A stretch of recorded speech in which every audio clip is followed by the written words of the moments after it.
Something is in the water beneath Antarctica, and the men who claimed to see it didn't call it a beast, a monster, or some unknown creature. Instead, they reached for the most unsettling word they knew. They called it human. That single choice is why this story refuses to disappear. Every few years it rises again, carried by new crews on different ships, repeated in eerily similar language, by sailors who insist they had never heard the legend before, standing at the rail and watching something pale and enormous move beneath the black Antarctic water. To understand why these reports have endured, you first have to understand where they happened. The Southern Ocean is unlike anywhere else on Earth. It circles Antarctica in one uninterrupted belt of water, with no continent blocking the wind or calming the waves.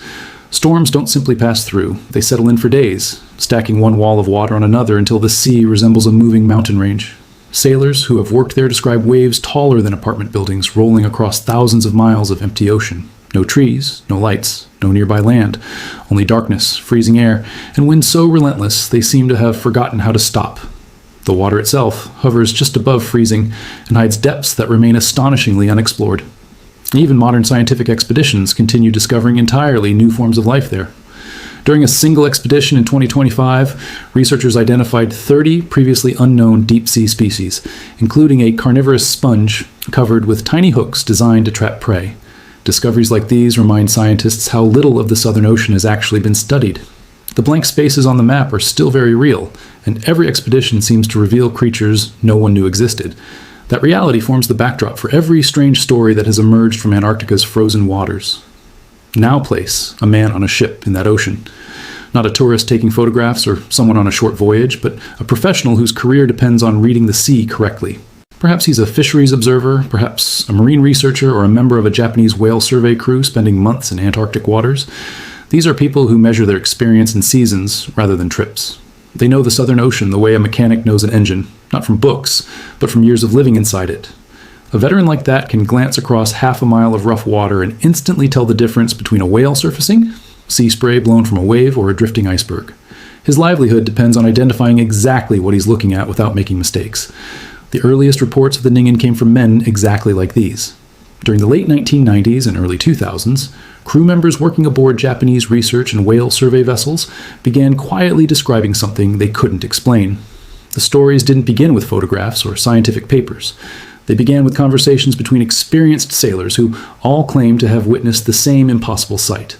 They described a pale object moving through Antarctic waters that refused to fit any animal they had spent years observing. Their experience made the reports difficult to dismiss because these were not people prone to confusing whales, seals, or drifting ice. The encounter almost always unfolded the same way. It was usually the gray hour before dawn, when the Antarctic sky and sea blend into the same pale, lifeless color.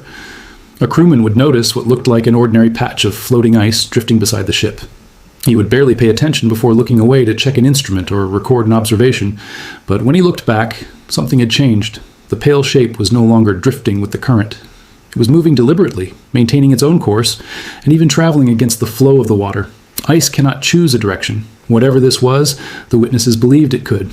That sense of deliberate movement is what unsettled the witnesses most. A sailor can convince himself that a strange shape in poor light is nothing more than an illusion. Fatigue, weather, and darkness can easily distort distance and size, but intention is much harder to explain away. Again and again, the men who reported the sighting insisted it wasn't the color or even the enormous size that frightened them. It was the unmistakable feeling that whatever occupied the water had made a decision. It wasn't simply floating, it was traveling somewhere with purpose. The crewmen would usually call for someone else. Another sailor, sometimes two or three, would hurry over and stand shoulder to shoulder at the freezing rail, all staring at the same pale figure sliding silently beside the ship. That detail has become one of the strongest arguments for believers. A single exhausted witness can be mistaken. Several experienced professionals observing the same object at the same moment are much more difficult to dismiss. They discussed what they were seeing while it happened and continued debating it long afterward. Across different ships and different years, they repeatedly described the same impossible outline, something that looked disturbingly familiar without matching any known marine animal. These were men who knew whales better than most people ever will. Humpbacks, minkas, right whales. They had spent years identifying them by shape, movement, and behavior.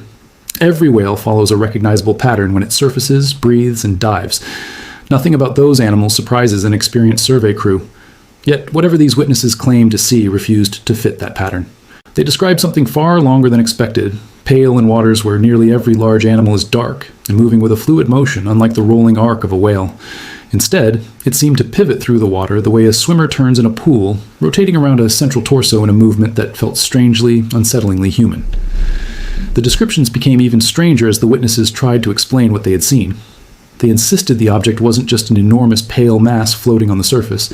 It seemed to have recognizable body parts. At the top sat a broad, rounded section resembling a head and shoulders, narrowing beneath it in a way that looked disturbingly upright, even from a distance. Extending below were long, pale appendages disappearing into the dark water. Many witnesses hesitated to use the word, but they admitted the limbs looked remarkably like arms.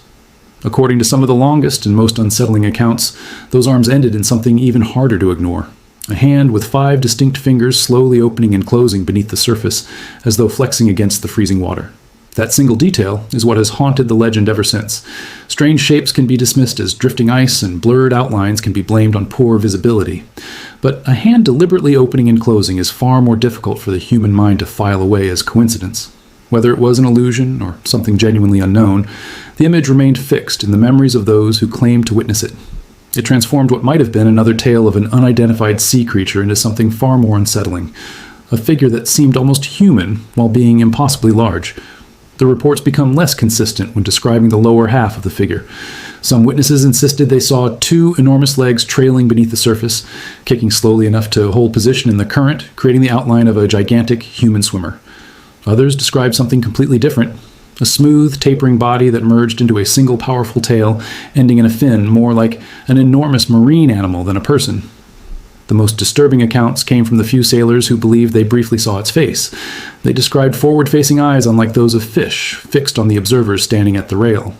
And for one silent moment, they claimed, the thing didn't simply exist beneath the water. It looked directly back at them. To understand where the Ningen legend actually came from, you have to step away from the eyewitness accounts and follow the story itself. Despite the dramatic descriptions, the name Ningen did not emerge from an official ship's log, a naval investigation, or a scientific report. Instead, it spread across Japanese internet forums during the mid-2000s.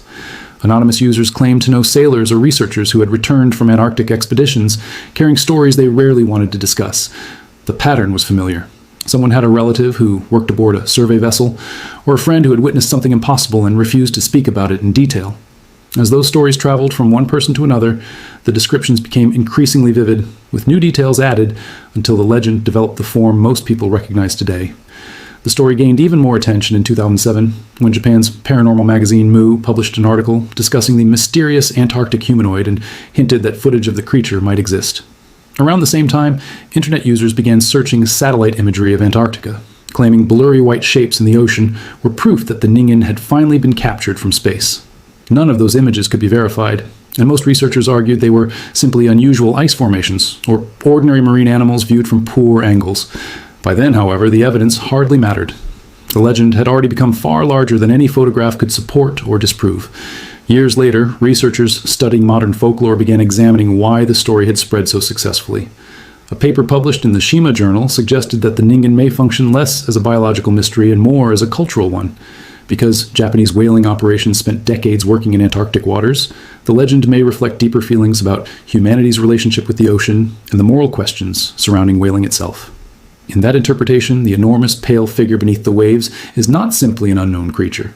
It becomes a symbol created by human imagination, shaped by fear, isolation, and unresolved emotions carried into one of the most remote places on Earth. Supporters of the Ningen legend continue returning to one point above all others, the remarkable consistency of the descriptions. Witnesses who supposedly served on different ships during different years repeatedly described the same unsettling features: an enormous, pale body, a broad upper section resembling a head and shoulders, and long appendages hanging beneath the surface. Believers argue that if these stories were nothing more than imagination, the details should vary wildly. Instead, they ask why so many accounts converge on the same strangely human outline, rather than describing sea serpents, giant squid, or any of the countless other monsters that folklore has imagined over the centuries. The geography of Antarctica also strengthens that argument. The Southern Ocean remains one of the least explored regions on Earth, and modern expeditions continue uncovering species that science never knew existed. Discoveries of previously unknown deep-sea animals, including unusual sponges, corals, and crustaceans, prove that large sections of these waters remain poorly studied. History also reminds us that creatures once dismissed as myths, such as the giant squid, eventually turned out to be real. Entire species of whales and deep-sea sharks have only been formally identified in recent decades. Because of discoveries like these, it is not unreasonable to believe that the Southern Ocean could still conceal unknown forms of marine life. But this is also where the strongest scientific argument against the Ningen begins. An unexplored ocean can certainly hide animals living thousands of meters beneath the surface. What it cannot easily hide is a 30-meter humanoid repeatedly swimming beside research vessels. A creature that, enormous, regularly surfacing in open water, would almost certainly leave behind overwhelming evidence. Clear photographs, verified video, biological samples, stranded bodies, or repeated scientific observations. None of those exist. The same vast ocean that makes hidden discoveries possible also makes the central claim of the Ningen legend increasingly difficult to support once the creature is said to appear openly beside ships.